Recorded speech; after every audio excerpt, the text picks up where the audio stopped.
As part of an educational discipline system across America called zero tolerance, students are being arrested and charged with serious crimes for schoolyard infractions. Today I got out of jail. I've been in jail for 21 days. It messed me up because I might have bad grades and I can't go to school. Janisa was 14 years old when she was jailed. Her crime, flinging a pencil at another student. Around the country, police are arresting students for acts that used to mean a trip to the principal's office or detention. Zero tolerance prohibits you from using any common sense with a situation. In Florida, a student was jailed and charged with battery for throwing a lollipop. In New York, a 12-year-old arrested for doodling "I love my friends Abby and Faith" on her desk. The charge? Destruction of property. In Pennsylvania, a high schooler was locked up for talking back to a teacher. In Chicago, 25 students, some as young as 11 years old, were arrested for a food fight. In Florida, a student was jailed for going to the bathroom without permission. The charge? Disruption of school functions. And in Georgia last year, a 6-year-old was arrested for throwing temper tantrums in class. Supporters say being tough on any infraction keeps disruptive students out of schools and creates strong incentives to behave. But student advocates against zero tolerance and their supporters disagree. They say principals and counselors would better handle these kinds of behaviors.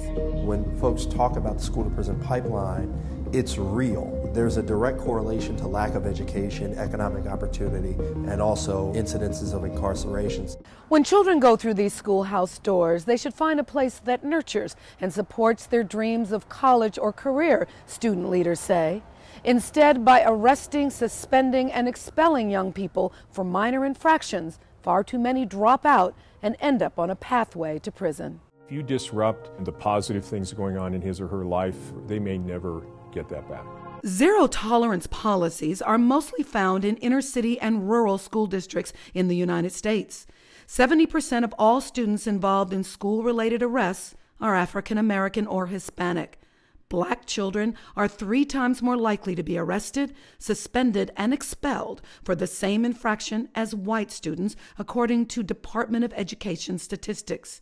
Now, young people from the most impacted communities are taking leadership in pushing for a different approach to discipline. A good alternative system, restorative justice.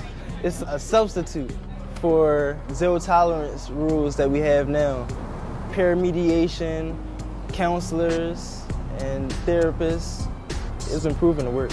You give them a second chance and tell them what they did wrong and go through the process with them and give them their second chance. Then they're going to learn from it.